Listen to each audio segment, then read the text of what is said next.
ठेवणार अशा पद्धतीची भूमिका या सगळ्या आंदोलकांची आहे। आपण पाहू शकतो आंदोलक हातात बॅनर घेऊन जोरदार अशी घोषणाबाजी करताना दिसतात आणि आपण काही आंदोलकांशी आणि रोहित पवारांशी सुद्धा बोलण्याचा प्रयत्न करूयात। काय नेमकं रोहित पवारांचं म्हणणं आहे, काय नेमकं म्हणणं आहे तुमचं? आमचं एकच म्हणणं आहे या ठिकाणी की ज्या काही कृषी 258 जागा कृषी सेवा त्या लवकरात लवकर राज्यसेवेमध्ये ऍड कराव्या आणि राज्यसेवा परीक्षा IBPS परीक्षा ही 25 तारखेला आहे। तर एवढीच विनंती आहे की जी राज्यसभा पेपर आहे तो पुढे ढकलावा, परीक्षा पुढे ढकलावी अशा पद्धतीची मागणी या सगळ्या विद्यार्थ्यांची आहे। मी अजून काही विद्यार्थ्यांशी बोलण्याचा प्रयत्न करणार आहे आणि त्या पद्धतीने त्याच्यानंतर आपण पाहू शकतो या ठिकाणी विद्यार्थी हे 3 दिवसांपासून बसून आहेत आणि आंदोलन अद्यापर्यंत हे मिटत नाही आणि या पद्धतीने आपण पाहू शकतो की या सगळ्या आंदोलनाच्या पार्श्वभूमीवरती सरकार आणि एकूण आयोग नेमकं काय निर्णय घेतं हे बघणं महत्त्वाचं असणार आहे। यातली जी प्रमुख मागणी आहे अर्थातच जो 25 ऑगस्टला जो होणारा पेपर आहे IBPS आणि राज्यसेवेचा हा पेपर एकाच दिवशी येतो आणि हा पेपर एका दिवशी असल्यामुळे या विद्यार्थ्यांची मोठी अडचण होणार आहे। रोहित पवार आता आपल्या सोबत आहेत।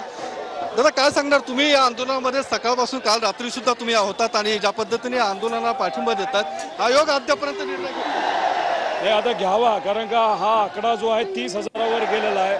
हा जर निर्णय आत्ता नाही घेतला तर हे सगळे विद्यार्थी 1 लाखावर जाणार आहेत। त्यामुळे हे खऱ्या अर्थाने आता हा उद्रेक व्हायला लागलेला आहे इथल्या असणाऱ्या विद्यार्थ्यांच्या भावनांचा। त्यामुळे तो आता अंत कुणी पाहू नये, निर्णय लवकरात लवकर त्या ठिकाणी घेण्यात यावा।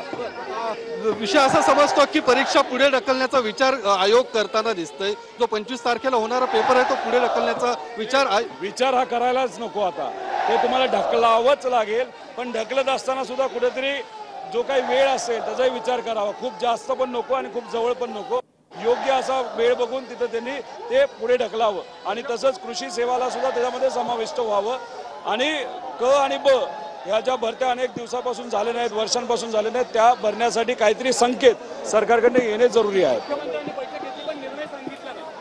आता त्याबद्दलची खरं तर प्रेस कॉन्फरन्स त्यांनी घ्यायला पाहिजे होती।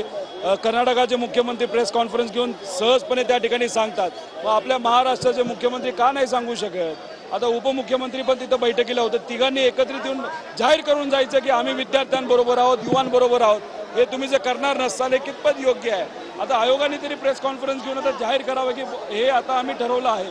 त्यामुळे किती वेळ वाट बघायचं, कारण हा आकडा वाढत जाणार आहे। एक अख्खा रस्ता आता ब्लॉक केला आहे, अजून किती अख्खं पुन्हा बंद होण्याची वेळ आलेली आहे। विद्यार्थ्यांचा अंत कुणी बघू नये एवढी विनंती।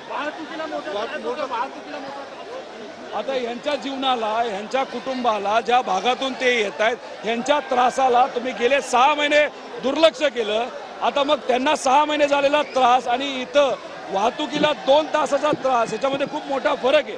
आता याच्यामध्ये लोक स्वइच्छेने रोहित पवारांची ही प्रतिक्रिया जी आहे ती आपण या ठिकाणी पाहतोय। मात्र आता आपल्या सोबत भाजप